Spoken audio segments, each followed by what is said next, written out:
Hello. Kenya wants in on the pod. GC, yeah. All right, guys.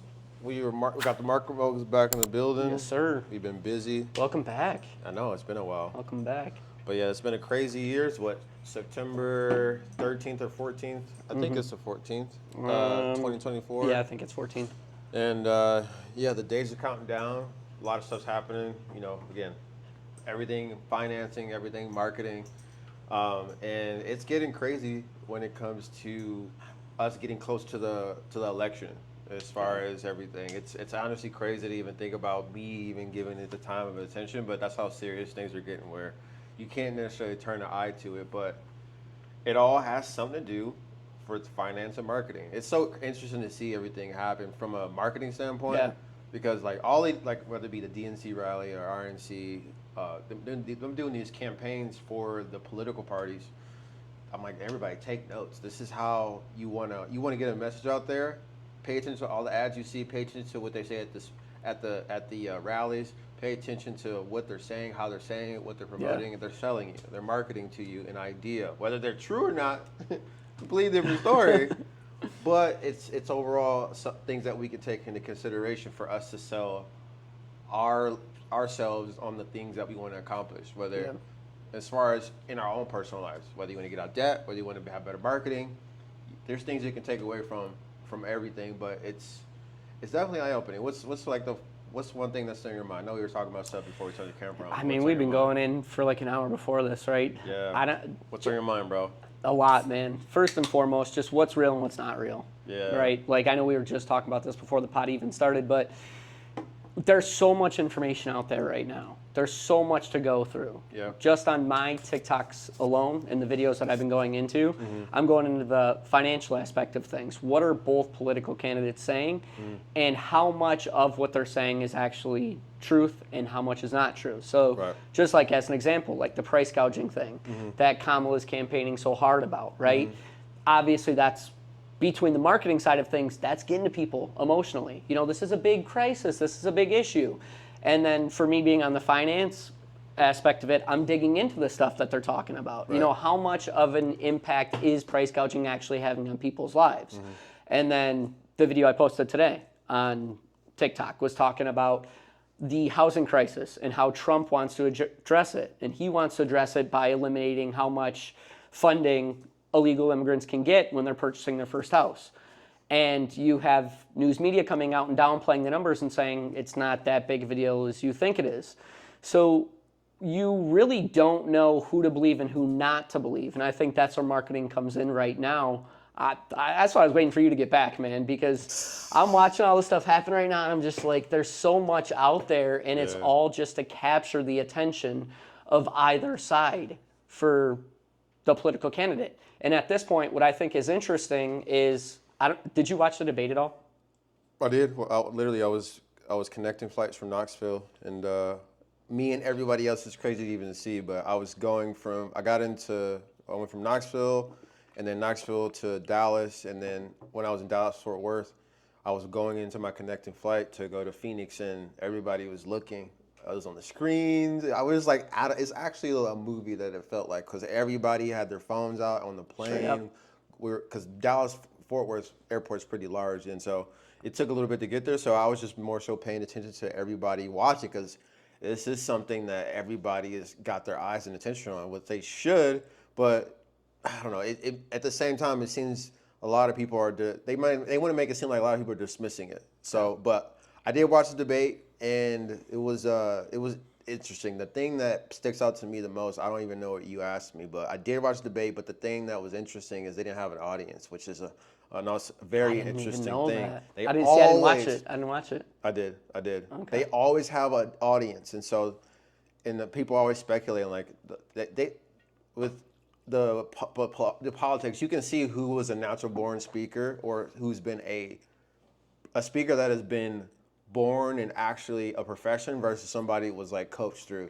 So I think that was very, very blatant as far as like Trump versus Kamala, and it just seemed very scripted versus not. Well, that just seems like a cause for concern for me. Yes. Like not having an audience, that's like it's almost as if, and this is where my brain goes, of like, oh, now we don't have witnesses as to what happened. And I don't care what side you're on. I don't care if you're like pro-Trump or pro-Kamala. Yep. It's like, that's a cause for concern, because now, especially on a marketing side, the news media can say whatever they want about what happened in there, and we have to buy it based on what they said because they're the only ones that are allowed in there. Yeah. Like, that's not good for either side. Yeah. We have to have truth in what's going on. And it's like, I didn't even know that, man. That's some scary stuff. Dude, and that's the thing. I don't even think that's not even the priority list for the people that own these companies. And it's like example, Joe Rogan did a podcast talking about Kamala, but CNN made clips of Rogan of Rogan. And they clipped up a podcast where they said her name and clipped it up as if they was endorsing. I saw that, yeah. If you didn't do your due diligence, which is why it's so important for us to become independent in our thinking and the research that we do, like we both do in our fields, then there's so many people that are surface level. They're going to be like, oh, Joe Rogan endorses Kamala, but like we've got to do more research for ourselves. And it's definitely hard, but that's why we exist in this space of as the market moguls, because we're willing to put in that trench work and we want to encourage other people to do it, but we also want to give information to people so they can bring more assessment to the things that they're going about. In this case, for their marketing, for their finances and their marketing, for their lives, and even for the state of the country, because there's a lot of companies that don't have their best interests. Like, we might be pure-hearted, but that doesn't mean everybody else is. Like, just because we have good intentions, the people that have these bigger platforms doesn't mean they have it as well. Like I was telling you earlier, Zuck's basically admitting, like, they were basically heavily nudging me to basically hold and release information against or for a certain political party. Like, right. That should, like, how much else has happened in that point? It's like, question mark. Like, what else are we not seeing, and what else can we be doing and be held aware of? Because it is overwhelming, bro. It is. I'm definitely taxed out. We're all taxed out, but we got to see this thing through, because this. I think one thing I do agree in terms of a side per se. This is definitely one of the most important elections. Like I've heard Trump say, he said this is one of the most important elections ever right now. I guess being a millennial, because I'm not a political person, bro. I'm not. But this stuff is terrifying. To look at all this stuff, so I don't know. It's crazy almost time. like a movie. Feels like it, bro. Straight up, it's like I thought about it this morning when I woke up, and I'm just watching all this stuff, and I'm like, this is where we're at right now. Like, it's almost as if I remember back when I first even understood politics back in 2008. It was like a serious thing. It's like, you really looked at it, and it was like both sides came at it from a professional standpoint and tried to be leaders for the country, right? Now, if you watch the debate, it's kind of like this person's slandering this person's lying, but so is this person's putting out a bunch of social media stuff, this dude's putting out memes, all this stuff, and it's kind of like who can get the most attention, not necessarily who's the most qualified, who can get the most attention, because attention is what's going to get you the nomination. And it's kind of like, even if it's bad publicity, it's still publicity. And that's where we're at as a country. That's what we've gotten to right now. We're losing isn't that crazy? We're losing priorities, because again, that is how you get attention. But people know the means more so than they do the policies. Nobody knows the policies. But if you watch campaign of the next campaign for Kamala, it's going to be about Trump. If you watch another next campaign about Trump, he's going to mention a good while about Kamala, in terms of how they're getting the attention. It's about the other candidate as opposed to how we're going to fix the country. And so I might have to just do some research. I don't know if you guys are watching this, but I'll have to pull the comments on here. But I want to go back and listen to other debates. And I think this is the biggest time and era where when the DNC happened, the campaign they had, and then when Barack was there, and they had all the big speakers and stuff. Everybody's talking about the other party. Nobody's talking about policy. Nobody's talking about how we're going to fix the country enough, which is where it's like, all right. I've had this thought for a while, ever since I got into personal development and growth and stuff like that, of I just want a political system where you're not slandering the other person. Yeah. Like, imagine if we had somebody come in and be like, yeah, this person's qualified, but let me tell you why I'm more qualified than that. And they come at it from a standpoint of, you don't need to put the other person down, but you come at it from a standpoint of like actual leadership, where you're like, I don't need to put this person down to make myself look good. I'm just going to give them the credit for whatever they've done in their political system, and then I'm going to explain to you why I'm a better candidate than they are, and just come at it from a totally different light. Yeah. But unfortunately, that's just not how it works in the political system. It's like, it seems like in order for you to garnish any sort of traction at all, you have to be downplaying the other person, you have to be slandering them, you have to be lying about them in some cases just to make yourself look better. And it's like, I look at it from a leadership standpoint, what type of leadership is that? Because at this point, I don't care if you're looking left or right now, both sides are putting each other down. I don't see any leadership in that at all. Like, that's what makes now feel like so much of a theater for me.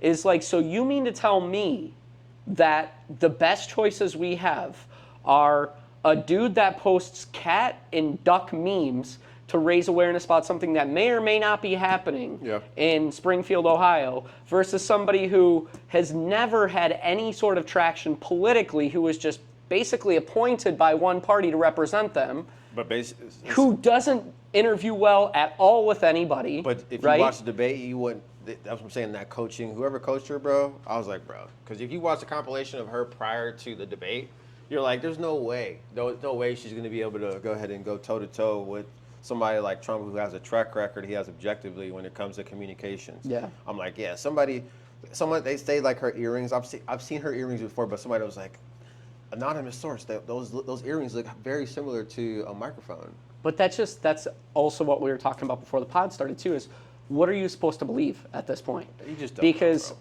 I was telling Sean before the podcast started, I have a good friend of mine who owns a media company, okay? Really good guy. He actually sent boots to the ground in Springfield, some of his closest reporters, right?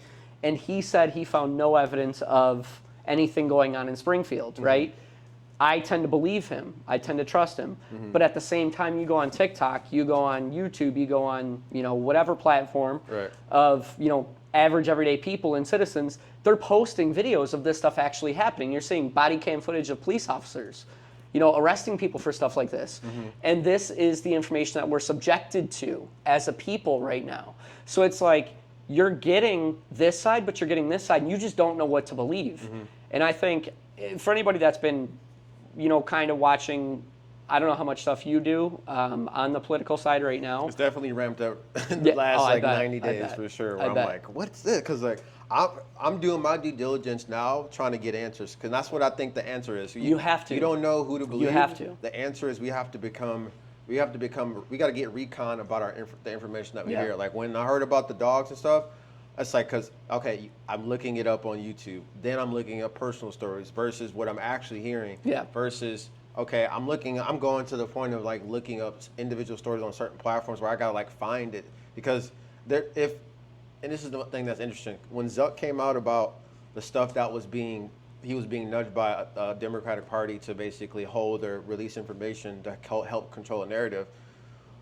Think about when COVID happened, or when 2020 happened, I like to say. And there was a lot of restrictions of if you were against, like you can find compilations of videos of people saying like, if you aren't getting the shot, then you're the enemy. You're public enemy number one. And now they're saying, well, that might have been blown out of proportion, but that was a control of a narrative. Now it's on steroids now. Before it was just the radio, okay, it was the newspaper, it was the billboard.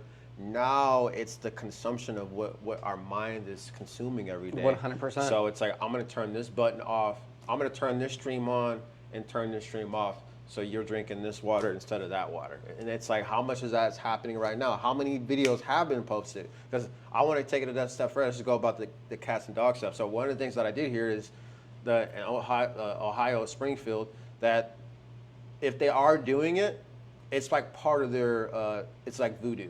Yeah, it's like part of their culture, kind of. I have yet to do it, but my next element of research, I want to go look up, like, is this culture known to do this? Where everybody might not do it, but doesn't mean there aren't some people inside their community that do it, that brought it back from their country. So I'm going to look that up and then see if that is true. Then I'm like, okay, maybe not everybody that everybody's talked to has done it, but doesn't mean somebody has brought that from their country to the United States. And then that's what they're covering up. Like, oh, that's not happening. Same thing with Aurora. I was just in Aurora, Colorado. And right after I left, then that whole Venezuela, I had to ask my client, I was like, are you good? I was like, are you hearing about anything like that? I was like, yeah, it's around.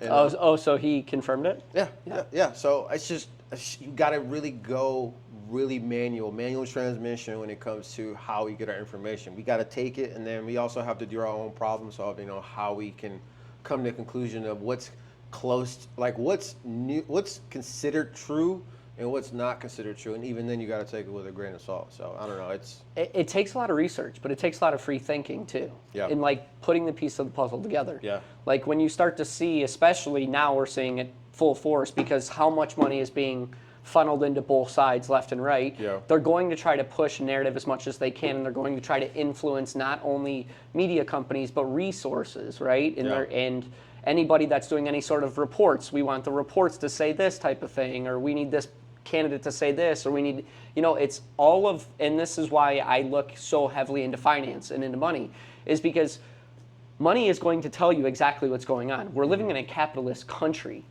Everything's for sale, including people's attention.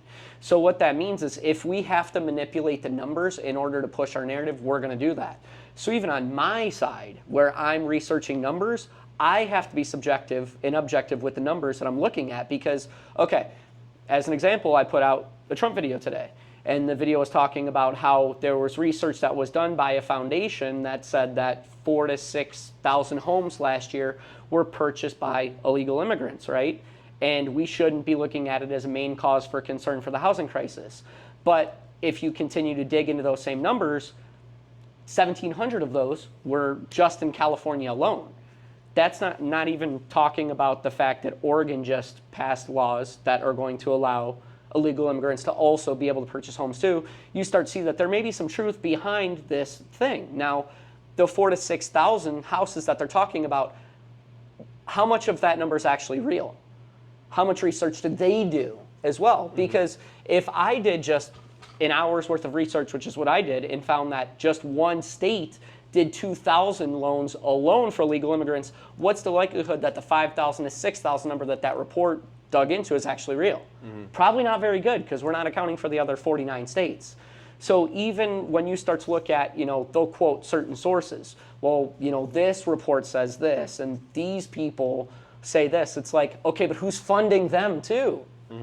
Because if they're being manipulated by the left or the right to say, we want this report to say this, so that it fits into our narrative, you have to dig into that too.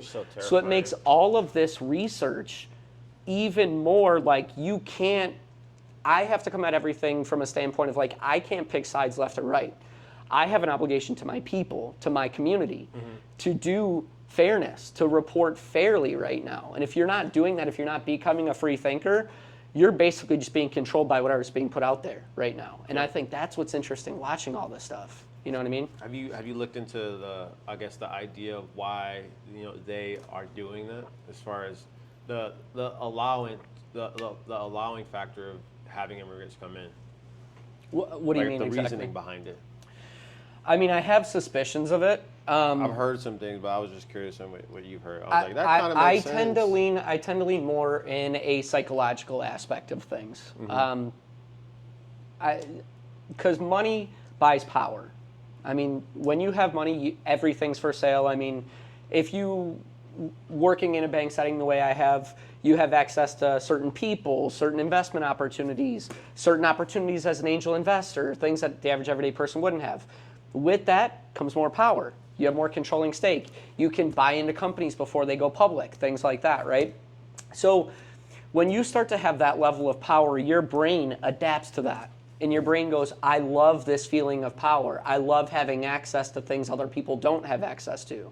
So it's this idea of power and control. And all of this ties back right into the media. If we can control the narrative, we can control the way things work from here on out, right? So I tend to go back to this idea of psychology of like the people that have the most money ultimately want control. They want to be able to say what they can and can't do at any time, what they can have control over, what they can invest into, what life looks like for them, what laws are going to get passed, what laws aren't going to get passed, what candidate's going to win, what candidate's not going to win, all these things. So it's kind of like, I always relate it back to that because money and psychology go hand in hand together.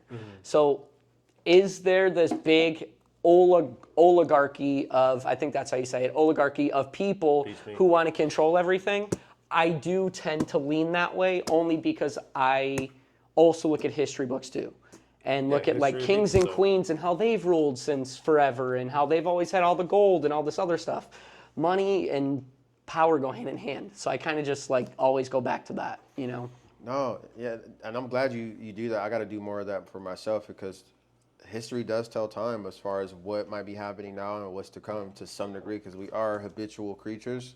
Like I always watch with my girl, we watch like Animal Planet and we watch this show called Predator on Netflix where it'll do like narrations like with people like Morgan Freeman and then they'll give like mountain lions and how they might raise their young to then how they might repopulate.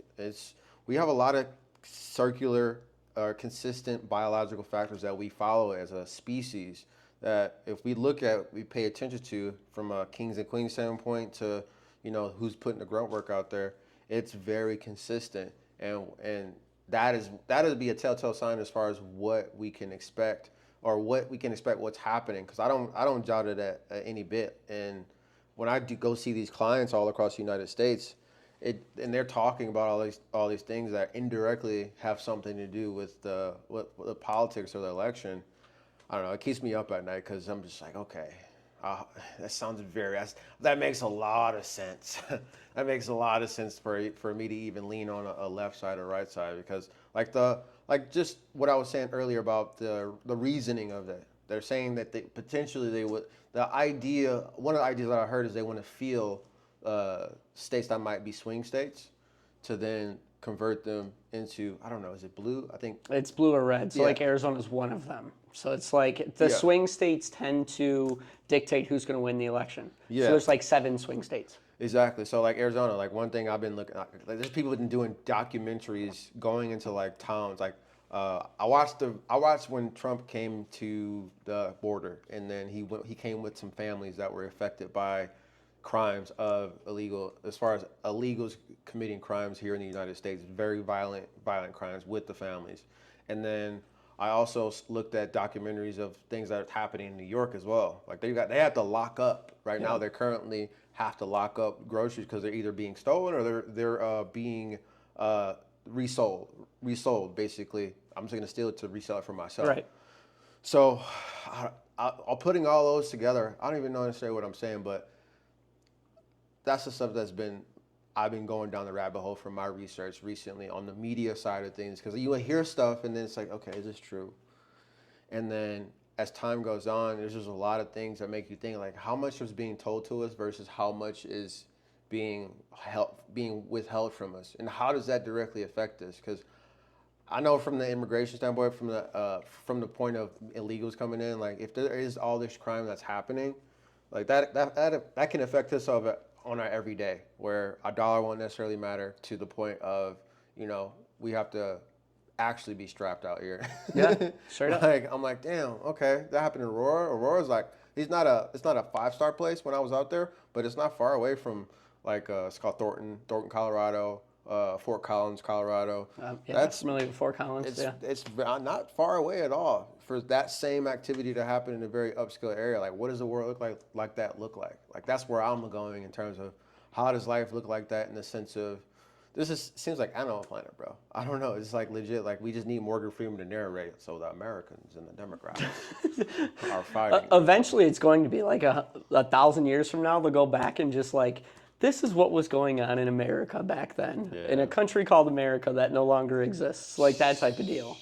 Like that's literally the way it's going right now. You know what I mean? And it's just like, I don't know. I just kind of piggybacking on what you're talking about too is it's just kind of interesting to watch how much control the media has over people, because I'll have conversations with people on my social media, and I'm a numbers guy. I mean, I always talk finance because ultimately for me, I don't care if you're on the left or the right.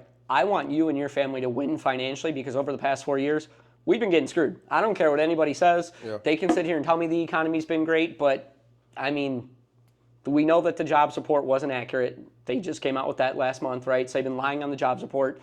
We know that people are in record debt right now, and we know that 401k savings balances are the lowest that they've been in a really long time. So that tells me otherwise. But the media is going to tell you everything's glitz and glamour. It's not, though. Like, it's not. People are feeling it with the effects of what they're paying at the gas station and what they're paying in groceries and things like that. And what I find is interesting is when I post things on social media, I'll have people talk about, specific policies that, either Trump or Kamala's talking about. And I'll be like, yeah, but here's the impacts it's going to have on your wallet right now. And they're like, well, I don't care about that. And it's like, they've manipulated you so much, your brain so much from an emotional standpoint that you don't care about your financial aspect. 'Cause it's not just about you. When you start looking at your finances, unless you're a single person that doesn't have goals of ever having a family, then this doesn't concern you, right? What I'm about to say. But for the vast majority of us, money is an important thing. We have families to support. We have kids. We have goals. We have aspirations. We have things that we want to do. And if you're not looking at their policies and looking at how they're going to impact you financially, I'm really confused as to what you're voting for right now. Because a lot of the things that both political candidates are talking about have nothing to do with your financial livelihood. It has to do with the fact that, this person said this, or, we're having issues with, he said this about Springfield, or he said, none of that. Like, who cares about your feelings at that point?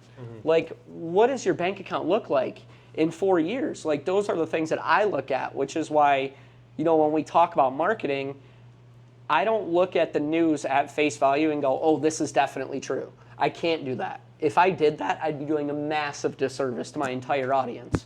So I'll look at it and I'll go, okay, what they're saying is this, is there truth to this? Let's actually dig into this report. And that's the type of free thinking that people have to have in today's society, because if you're just buying what the news is telling you, what the political candidates are telling you, and you think that they have your best interest in mind, this way of living that we've been living for 4 years of you being broke is what your life's going to continue to look like, because you're not thinking for yourself. You're not putting yourself first. It's not about left versus right anymore. It's about, does this political candidate fit in with where I want to go in my life, or do they not? If they don't, you have your answer with who to vote for. Yeah. Because if you're just buying things at face value and going, well, he said this or she said this and my feelings are hurt because of it, your wallet's going to hurt because of it too. So which one's more important for you? What's life? Oh, I was going to ask you about those books that you were reading. You want to talk about those? Which ones? The ones you were getting some education. Oh, you're talking about the series books? Yeah.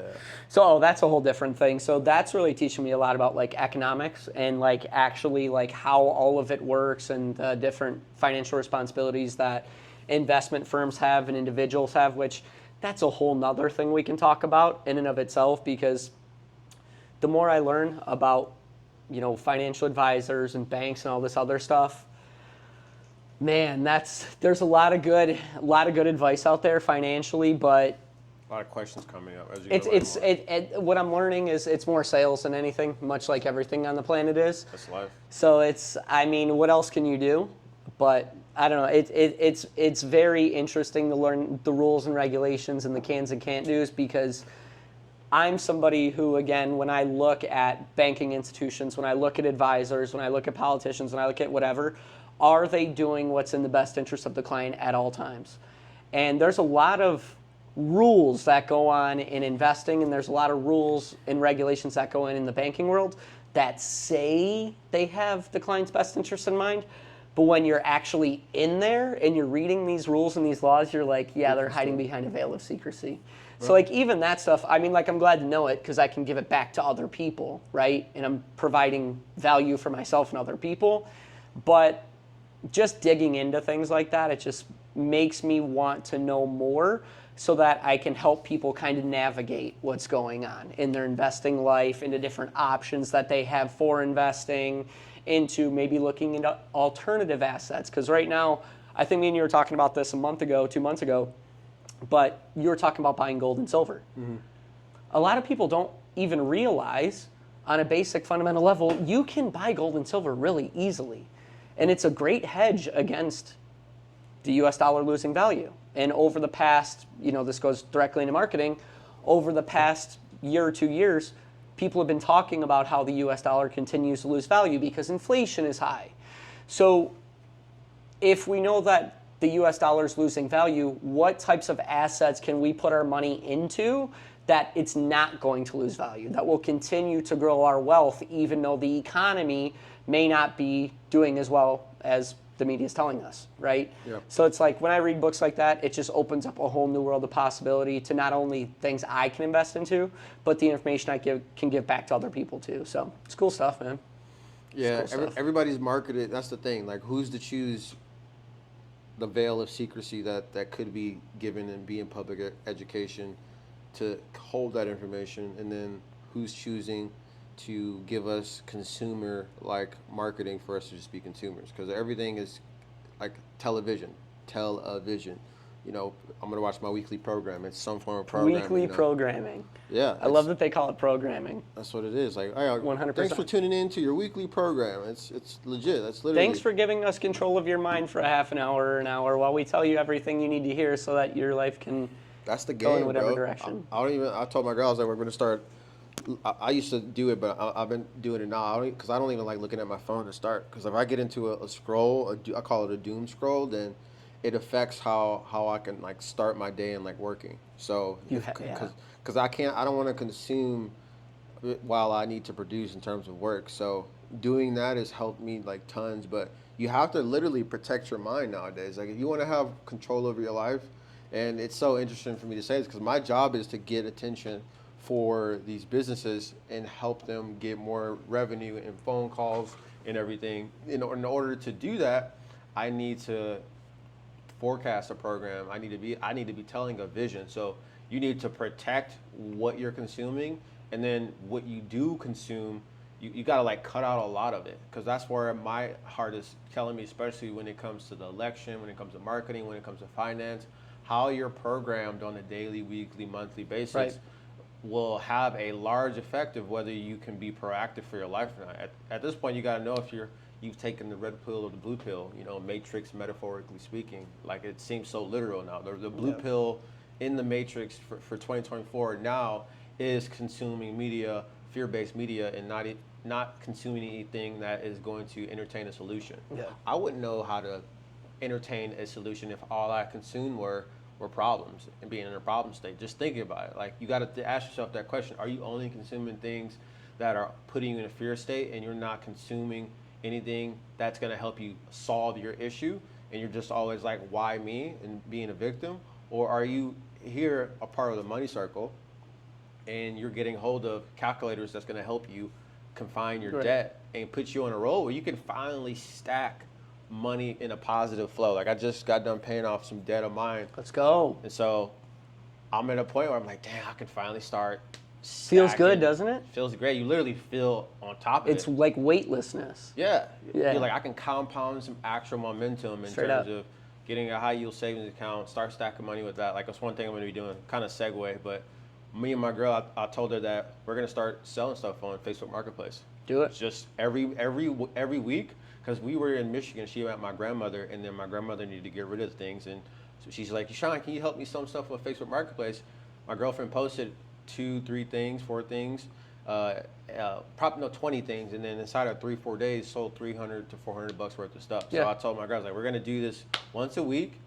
And we're going to get stuff, maybe go to a garage sale, and then get the things we know are going to sell. Yeah, retail arbitrage, and then just resell it on Facebook, and then put that money into the yieldings. Yeah. And every single month, and then just stack it. But it's a good feeling that's like a healthy habit. That's a healthy, wealthy habit. In terms of and that's stacking what you're your doing. pockets. It's when I describe it to clients or anybody that I'm working with in the finance world, it's like all you're simply doing is the little habits over and over and over again. It's like going to the gym.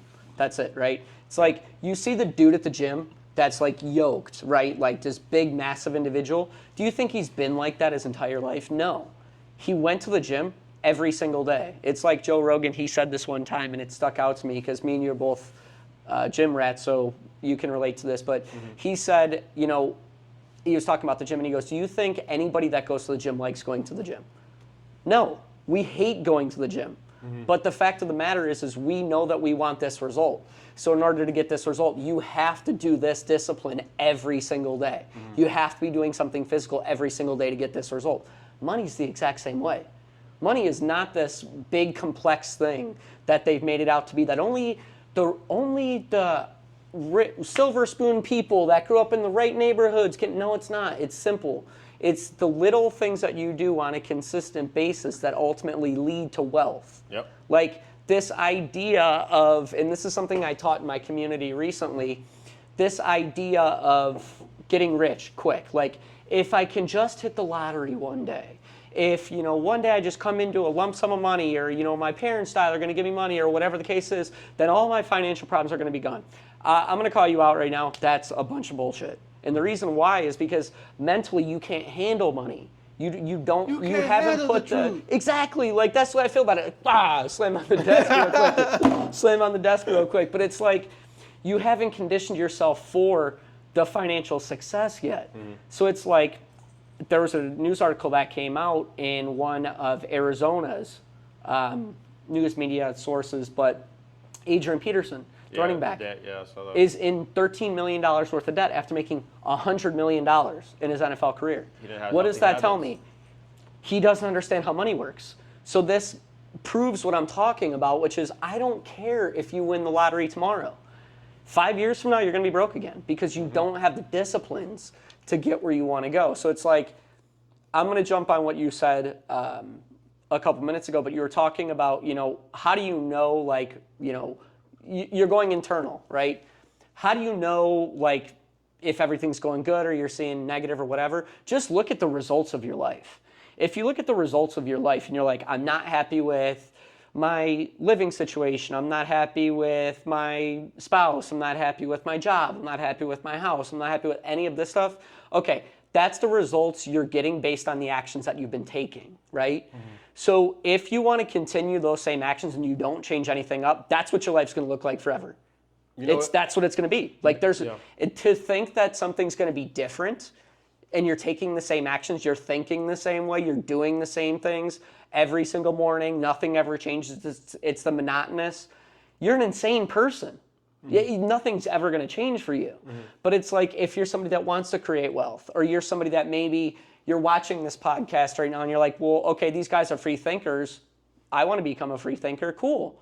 Now that you know that, start taking little actions and do them every single day. I was broke 8 years ago. I was in catastrophic debt. Now I own rental properties. I have 5 different sources of income coming in. It didn't happen overnight. It was because I was doing these little disciplines over and over and over again. I started with $5, like let me say $5 a day or whatever it is.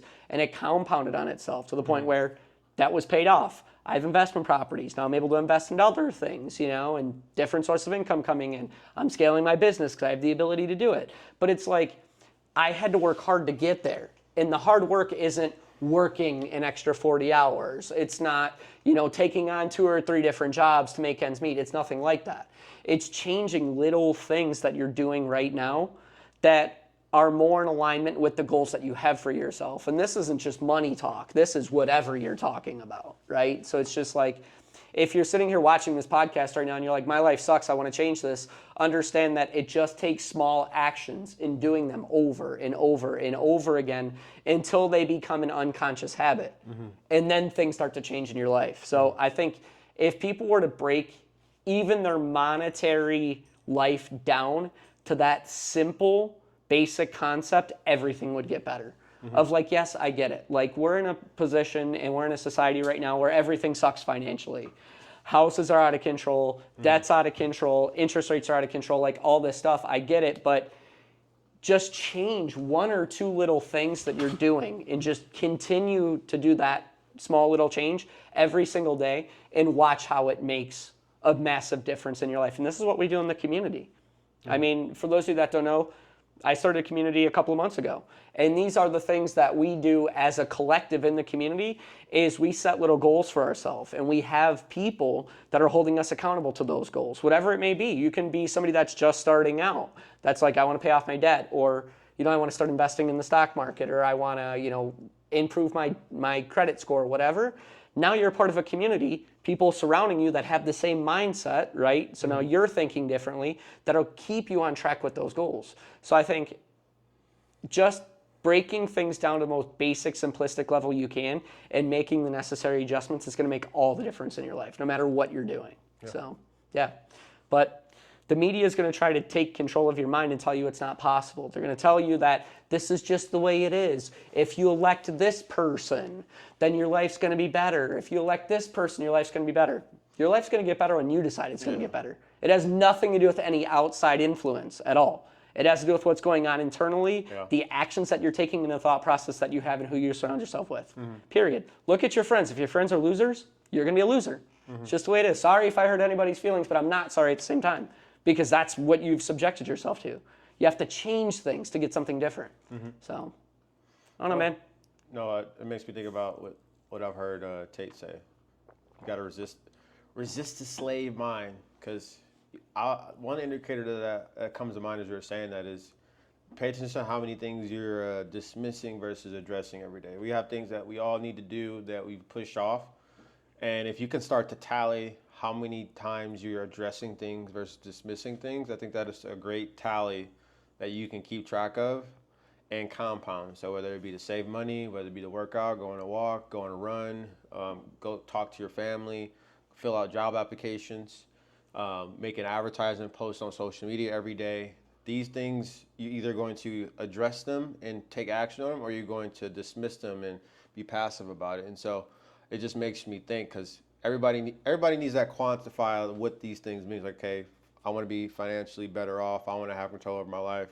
People need to kind of get details of what that looks like into their life. So if it's a pay raise, if it's a better job, if it's getting benefits, is it having time to join a sport? Is it having time to walk my dog?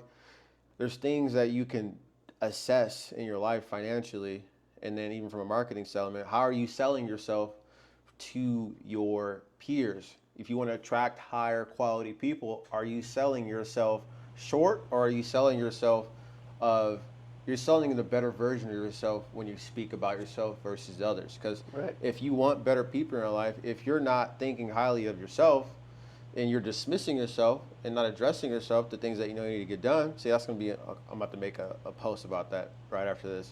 Like, legit, like, how many things are you addressing versus dismissing? Like, if you can give a number to that and keep track of that over 90 days, you'll learn a lot about yourself. Right. Let alone 30 days, let alone a week. Like, damn, 7 days went by and I addressed 37 things this week and I dismissed 72 things that I know I needed to get done. That's why my life's not changing. That's why this is where my compass is. That just seems like a really good rule of thumb. I'm going to start just using that. Like, how many things are you addressing versus dismissing? And if you can kind of gauge that and always lock that in like a workout, like, okay, I put on 5 pounds on the bench press, then I put 20, 25. Then I think that's a great ruler to help people in terms of getting where they need to go. Saving money, better marketing, better life, better health, wealth, love, happiness, whatever that is for you. Because we're built for comfort. That's the thing. And that's what the media, that's what the machine is preying on, per se. We're creatures of comfort. So we have to fight that. So even when it comes to walking across the street versus driving across the street, this is where you have to fight it, especially when you watch TV. Like, every time I watch TV, I always say it. Like, everyone catches me. I'm like, wow, we're literally one of the only few countries that advertises prescription drugs, foods with no vegetables, just hella carbohydrates, and with side effects in between. It's just constant. It's either talking about depression or you're diagnosed with, now we got that, like depression, all these crazy things. Well, they want to put that in your head that you have it, and then you identify with it. And when you identify with it, now that's who you are, right? Like, that's your ego right there. It's like, oh, the commercial said, dude, goes right back into marketing. This is why I love this podcast. It's like, if the drug company can tell you, oh, if your side effects look like this, you probably have this. Yeah. It's like, now all of a sudden you identify with it. I am that, right? Yeah. So it's like, now I need to take this medication. When it's like, or you eat the foods that help you not have that condition. Yeah. But again, money rules everything, right? So it's kind of like, We don't want to tell you what foods to eat to get rid of this because there's no money in that for us. Instead, we'll tell you need to be on this pill for the rest of your life because it's going to make you healthier. And it'll be easy. It'll be great. Yeah, Ozempic, that's the new one that they're pushing, yeah. Dude, it's crazy how it's like regular. And I'm like, right? Like, that's just a bad mentality to be in. Like, okay, cool. Say it does help you. Because I know some people that take it, but they also still work out. But there's people that want to take that, and that's all they want to do. Yeah. That's a bad mentality to do, especially for your body. That's your body that could be critically harmed by doing something like that. And now you're trying to cut corners doing that. What else are you going to cut corners for that? Straight up. It's not healthy for you to do. But again, this is why the marketing is just so crazy, because it's like if we can do that, we can also create laziness too. And this is the control thing. Like now you're seeing where my mind goes. Like this is the control thing. If we can get people to feel bad about themselves, to identify with an illness that, okay, maybe you do have the illness, but if we can make you feel bad about it and throw medicine at it, now you feel hopeless, you feel helpless. Now you want to lean on us, either the pharmaceutical company, the food industry, the politicians, the government, the whatever, the big business, to lean on us to help you. Now you're funding the machine with your attention, with your currency, with all that. When in all actuality, you're none of those things. You're a human being that has the ability to have, be, and do whatever you want. But that's the freedom that they don't want you to have. They don't want you to have this idea and this vision of yourself that you're stronger than that you don't need the government, that you don't need these handouts, that you can be self-sufficient, that you don't need a 9-to-5, that you can invest by yourself, that you can, go on vacation whenever you want and not be tied to a job telling you where to go, when to take a piss, all that stuff. They don't want that. Because that doesn't fit in with the narrative. That doesn't fit in with the control mechanism. Dude, imagine just being commercials. Like, as much as they push all the drugs and food, imagine there were commercials like we were just talking about going camping.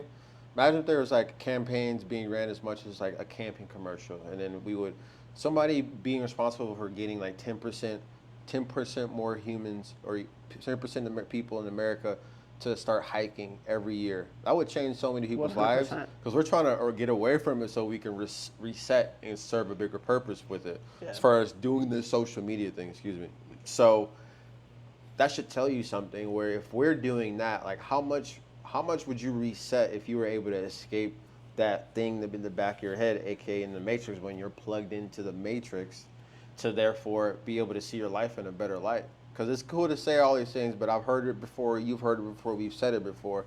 But we really got to help people paint perspective of just where they're at, like where they're at in their life, whether it be, I want to get a better job, I want to be a better husband, I want to be a better wife, I want to be a better person, I want to be better than who I was yesterday. As I say, progression is the only obsession. I was better than I was yesterday, and so how can I do that? And one of the things is, like, if you can unplug before you replug in, then that reset can honestly help you kind of assess your life. Because going back to the point, part of the machine, I would say, is having like yes men around you, having people that only agree with what you say, what decisions you make, not in their head with things that are bad for you, but it's really not. Having tough conversations when it's not easy. Right. These are the things that will start to gear you and build that grit. Shout out to Dan Campbell, to be able to assess and take control of the things that you want in your life, regardless if it's financial. Okay, yes, financial is the basis of resources for us to build whatever life, house, car, whatever. It's not even about one individual thing. There's something that you want to do, there's something you want to complete, and the basis of a human existence is to progress. But at the same time, our basis of existence is to be comfortable. But if you can find a happy medium of lying in progression and finding comfort in the uncomfortable, then you can really live your life and have it what you want. But it starts with protecting what you consume. Exactly. So you can protect what you consume, but only consume things that will serve you. Not only, but most of what you consume serves you in a proactive manner. Then your life will always move. Life, you never just want to be stagnant. Right. There will be adversities, but if you can just always go slightly forward, regardless if it might be a rainy day today, tomorrow, if you can go ahead and make it till tomorrow, then you'll be able to get where you need to go. Yes, sir. And not be obsessed with the destination. Yeah. So all this podcast to basically say, keep control of your mind, get better every day. Yep. Don't just buy everything at face value, but question everything. Yep. Question everything going on around you, question your life, how can you get better, how can you progress, because it's the little things that you do over time that ultimately lead you to that goal, that success you have in your life. So yeah, do one thing watching this. If you're watching recording or live, start keeping track of how many things you address versus dismiss on a daily basis. Just track it for a week, let alone tomorrow when the day starts watching this, and keep track of how many things that you dismiss, like I'll do it later, or I'm not going to do that right now, versus things that you take head on and you're saying, this is going to get done now.